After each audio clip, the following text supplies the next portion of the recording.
Magandang balita sa ating programa. Isang sulat ang natanggap ng Public Attorney's Office Association of Government Accountants of the Philippines o AGAP Incorporated upang daluhan ang pagpaparangal sa Cebu City. Bunga ng pagsisikap ng ating Financial Planning and Management Service FPMS. para maisumite ang dekalidad, Maagap at accurate na fiscal year 2023 financial report. Congratulations po sa Public Attorney's Congratulations! Office! Ipakita ang sulat!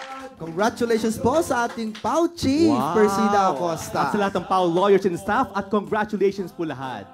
Ayan. Nice. At yung isa pa, sa 888 Citizens Complaint Hotline ng ating gobyerno, Yes po. ang report ng agency. Statistics ng Public Attorney's Office mula po January 1 hanggang July 31, 2024. Dito po, nakakuha ng 100% 100% ang PAO sa resolution rate at maging sa compliance Yes. rate. Sabihin na aksyonan at walang pending ang lahat na idinalo sa 8888 Walang hotline pending. na ni-refer sa PAO. Yan. Kaya naman maraming salamat po sa patuloy ninyong pagtitiwala sa Public Attorney's Office at maaasahan po ninyo na lalo pa naming pagsisikapan na matugunan ang inyong mga suliraning legal ng libre, walang bayad. At salamat sa 8888 Agency Statistic.